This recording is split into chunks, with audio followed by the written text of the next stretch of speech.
Ocean Story is with you, and I have new stories that touch me.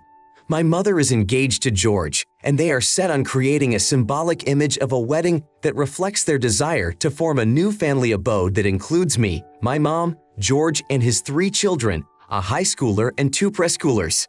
Up until the moment they became our family, George's former spouse drowned in oblivion and only occasionally felt touched by her children, and my father, who died 4 years ago, left my mom and me alone. The pursuit of happiness that warmed Mom and George during their 3 years together is finally bearing fruit, spreading joy to George's children and me, enriching our family abode with well-being and harmony. The mutual happiness and joy associated with this new phase of our lives has become an integral part of our daily routine. My mother states that, in her opinion, there was no happiness in the marriage with my father from the very beginning, and his death only confirmed this tragic absurdity. All of these reflections on marital well-being and overall harmony took shape in a speech that my mother and George composed for me to read at their upcoming wedding. They claim that they were able to put their feelings into it better than ever before, constructing the words to better reflect my true feelings and emotions. As I read these lines, I was confronted with the unimaginable, words that overflowed with feelings of joy and acceptance.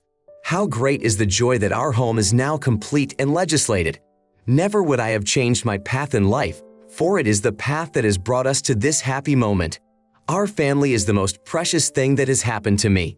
It is impossible to imagine a more prosperous life than now, standing among loved ones who have no equal in the whole world. This moment marks the beginning of the brightest chapter of our lives, were the words of the speech. The greeting to the new father, brothers and sisters rang out in a family circle, though addressed to only a few, reflecting warmth and acceptance. Still, the depth of my feelings remained the same. If only it were possible to have my father back, I would not hesitate to give up everything. His absence makes any chapter of life incomplete, despite the presence of George and his children. Indifference is mixed with sadness. The excitement of the wedding is a reminder of the loss of the father, while the happiness of the mother only emphasizes that absence. I would love to support her with words, but realize that the mother wishes we had gone through family therapy together. The idea of sharing these experiences in therapy is not appealing to me, nor is the idea of accepting new family members after so many years of being alone. Instead of speaking out with prepared words, I confessed to my mother my unwillingness to follow a memorized script, expressing my inability to participate. She told me that my speech represented the epitome of perfection, being a magnificent display of reverence for the events that left their mark. She also shared how meaningful the message would be to George's children. In response, I confessed that I lacked a sense of confidence, as if I had lost the ability to express my thoughts out loud, much to my mother's chagrin and disappointment. George, with bewilderment in his voice, questioned the reasons for my avoidance of opportunities to bring joy to others. They pointed to my behavior, comparing it to the manners of a junior high school girl, at a time when I had already crossed the threshold of adolescence. George's older sister did not miss the opportunity to express her support for me, speaking of the elation that swept over her and her brothers at the thought of my speech, adding that she was proud to be my sister. In my reflection, there was a confession of my own foolishness, for the text of the speech was 3 pages long. I should have accepted my mother's and George's admonition to stand before the audience, albeit with doubt in my heart, reciting the words in a monotonous voice. Allow them to nurture the illusion of triumph, but arrange the circumstances so that they realize the fallacy of their actions. They want the world to see their own version of reality while rejecting the truth. Their lack of involvement in the creation of the speech or their distrust of your ability to write it yourself only emphasizes their awareness of your sentiments. Don't abandon your principles, no matter what challenges they have in store for you. You are just a teenager forced to find common ground with these people. Avoid unnecessary irritability, as this will only undermine your position and will not be beneficial in the long run. Anything you do to show defensiveness and irritability will only make you look like a stubborn child and should be avoided. Not only is this not in line with your goals, but it will worsen the relationship between you and your last surviving parent. I am not calling for total submission. You are entitled to protect your interests, doing so in a considered, no-nonsense manner. This involves confident and calm communication instead of yelling and angry outbursts. While the temptation to resort to petty revenge seems appealing, there are wiser approaches. Perhaps there is another adult in your life, an aunt, uncle, grandmother, or grandfather who can provide support and help you change your mother's and George's minds. One obvious solution is for the writer of the speech to read it himself, following this simple but effective strategy. Next story. My name reflects an ancestral story from long ago, when my family decided to follow a custom that goes back generations. According to this custom, the firstborn of each sex was to bear the name of the grandmother or grandfather respectively. Thus, I, the first girl in a new link in the family chain, was named after my maternal grandmother, Nancy. This choice was not unequivocally accepted by my father, who would have preferred a different name, but agreed to compromise by adding Sky to my middle name, which was inspired by my childhood. Over the years, the name Sky became nearer and dearer to me. It became so deeply intertwined with my identity that everyone from the people closest to me to casual acquaintances began to address me as such. Teachers, friends, neighbors, and even the family doctor. Everyone recognized me as Sky, not Nancy. My family, despite their initial resistance, gradually adopted the new name too, though sometimes the old one slipped into conversation. This name choice was not without consequences.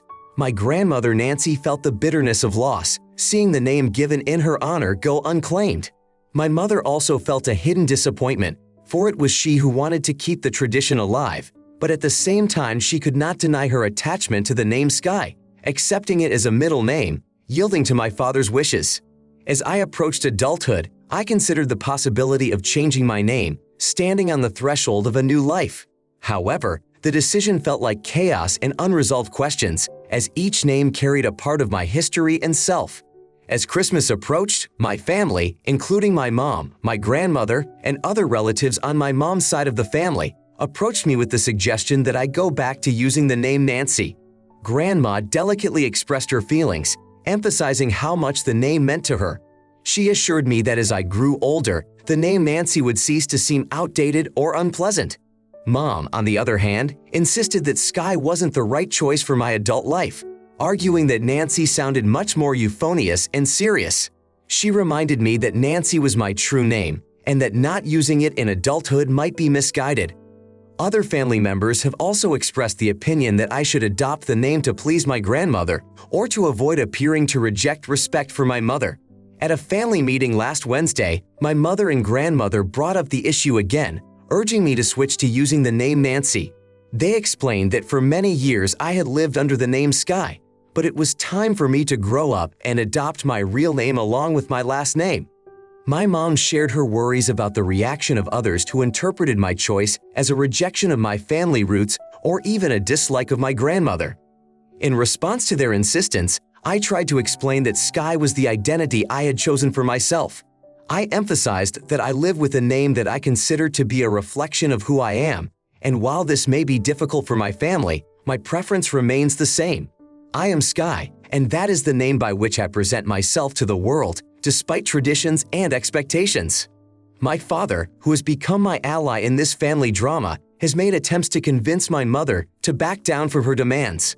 However, my mother, who has remained adamant since my refusal, has shown some hostility towards me. My mom's words that I had allegedly caused embarrassment because of her friends' opinions about my attitude toward my grandmother or my own name caused me confusion. My mom claimed that their questions were for a reason, though I'm convinced that the curiosity of others was spurred by her own innuendo.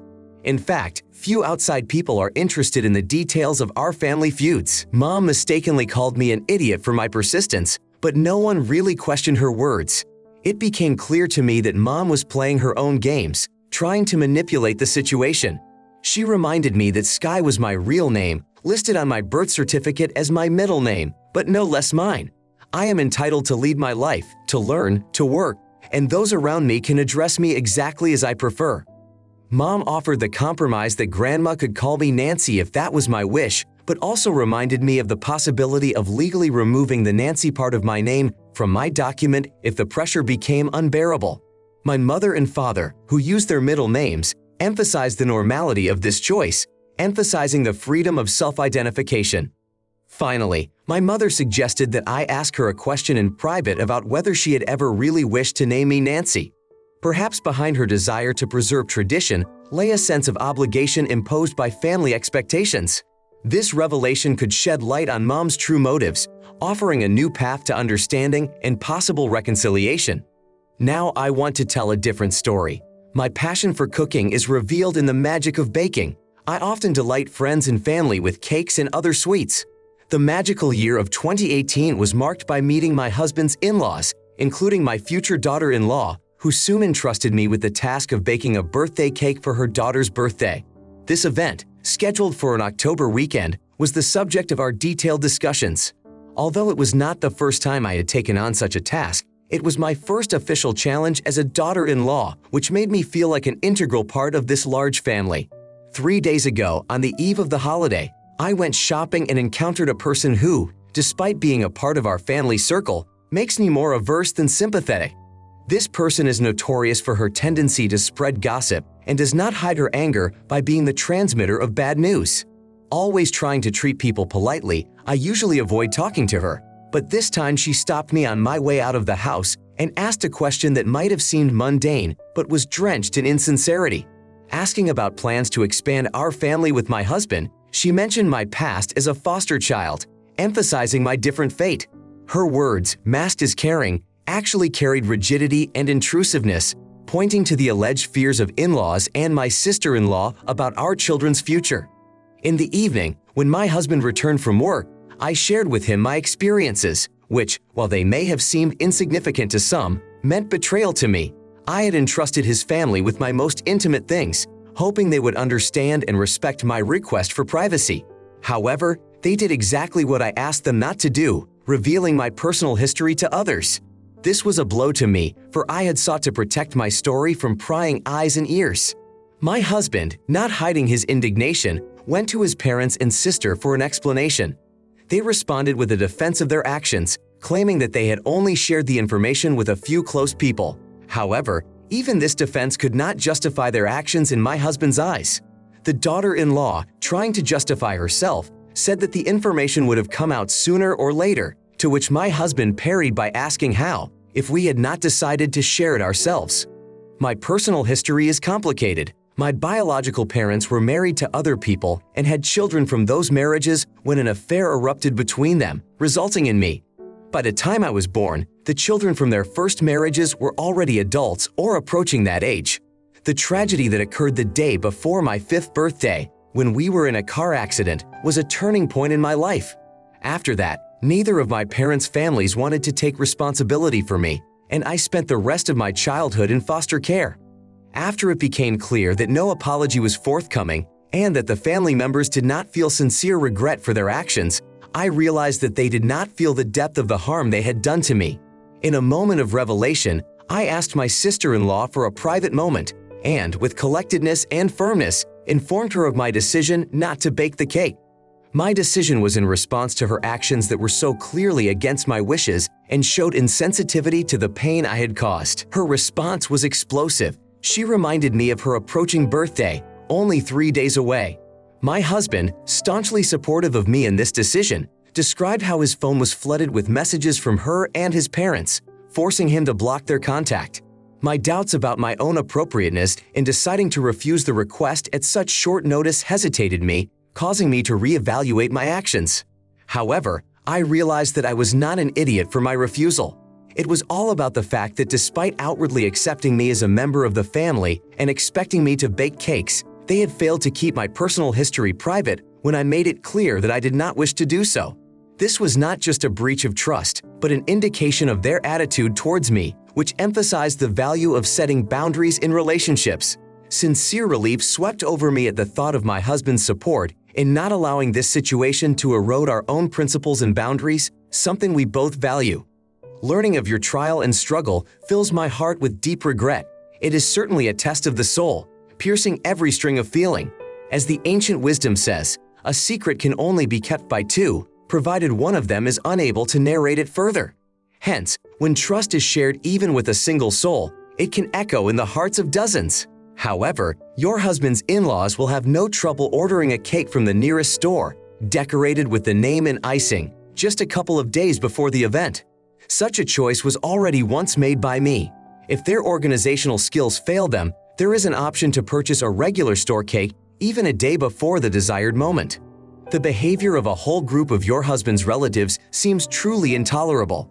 They seem to expect their inattention and cruelty to be met with nothing but kindness and understanding on your part, which is an incredibly skewed perception. I agree that sometimes it's best to stay away and not engage in dialogue with such people. At the end of the day, family is not only about blood ties, but also about the relationships we value and cultivate in our hearts. Your husband is truly admirable, being an unwavering pillar and protector of your well-being. The world may become upside down, frozen, or colored purple, but my faith in the sincerity and reliability of your husband's relatives will remain unshaken after they betrayed you in the most painful way. I sincerely sympathize with you in this difficult ordeal. Words seem inadequate to express the fullness of my feelings, but know that I would hug you if I could. May your husband be your protector and pillar of honor, and may he be the one who deserves a cake in recognition and respect. My next story. I have a substantial amount of money at my disposal, and prospects portend that it will increase in the near future. My investment promises to bear fruit, turning into an impressive fortune. I emphasize this detail for a reason, because in the case of divorce will be at stake a lot. To my chosen one, I have repeatedly made it clear that I would take the question of marriage without proper protection of my finances very seriously. He seemed to accept my terms, but I now feel that his agreement was merely an attempt to convince me of his loyalty. I did not take his words at face value, for my resolve was as firm as ever. Discussing the prenuptial agreement with my attorney resulted in a document that fully reflected my concerns. It was suggested that an infidelity clause be included, which I supported without hesitation. After consulting with my fiancé and his attorney about the possibility of reaching mutually acceptable terms, his reaction to my suggestions was extremely hurtful. He especially resented the fidelity clause, which I had not expected at all. In the end, despite his indignation and accusations of lack of trust and faith in the longevity of our relationship, he signed the contract. His response made me think about a lot of things, especially regarding the issue of fidelity. In light of his response, it became clear to me that I was not wrong in my concerns. A prenuptial agreement, in my opinion, is like insurance. Its existence does not imply an intention to face trouble, but it provides the necessary protection should it occur. Based on bitter personal experience, I have come to realize that the individual you commit your life to by marriage is fundamentally different from the person you are separating from. My assets were never great, yet I faithfully paid my bills and had modest savings, which he ruthlessly squandered, leaving me with virtually nothing. I left the relationship with only the clothes on me and a few priceless memories, such as our wedding album, which were of no material value to him. While I contributed to our future together, he accumulated debts in excess of tens of thousands of dollars, borrowing without my knowledge or even an attempt to discuss it in an effort to keep up with the standard of living of those around us, thus undermining our financial well-being. After making the best of our relationship, he disappeared, especially when it became clear that he would have to be responsible for child support. Living overseas, he slipped away from his responsibilities while I remained in the dark about his debts. This experience taught me a valuable lesson about the fickleness of people and their attitudes toward obligations. Hence the wisdom of entering into a prenuptial agreement. If the groom is not willing to accept this condition, perhaps it is for the best. A story that really surprised me. I, at the age of 27, found myself in the middle of an unpleasant conflict with my roommate of 24 years. In this disagreement, I can't say with certainty that my actions have been blameless. 2 weeks ago, I made the decision to change my lifestyle, giving up junk food and fast food in favor of striving for a healthier and slimmer physique. My roommate, however, kept her habit of having parties with friends on Saturdays, where pizza was a constant dish. During the second week, I consistently declined her offers to join without revealing the underlying motivations behind my decision. This led her to question my reasons for refusing, to which I finally revealed my weight loss intentions to her. Her reaction was unexpected.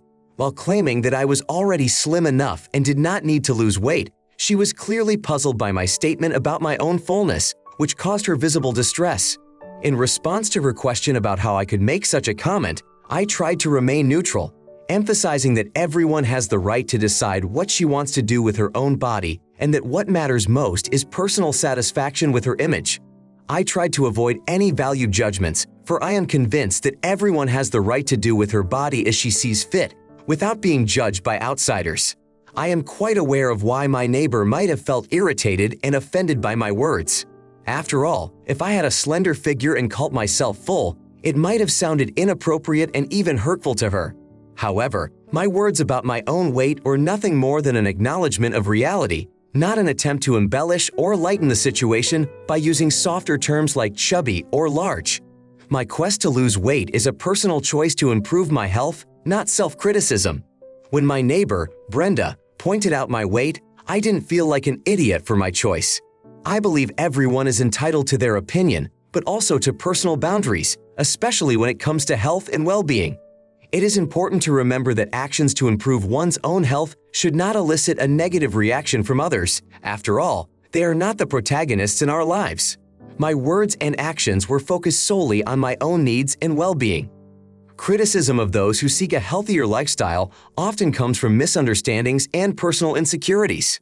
Questioning who is entitled to use certain words to describe themselves distracts from the essence, the importance of taking care of one's own body and health. I do not seek to judge others for their appearance or lifestyle choices. My goal is to maintain my health and avoid future overweight issues. Thus, my decision to take care of my own health and well-being should not be seen as a flaw or a mistake. On the contrary, it is a conscious choice in favor of quality of life and long-term well-being.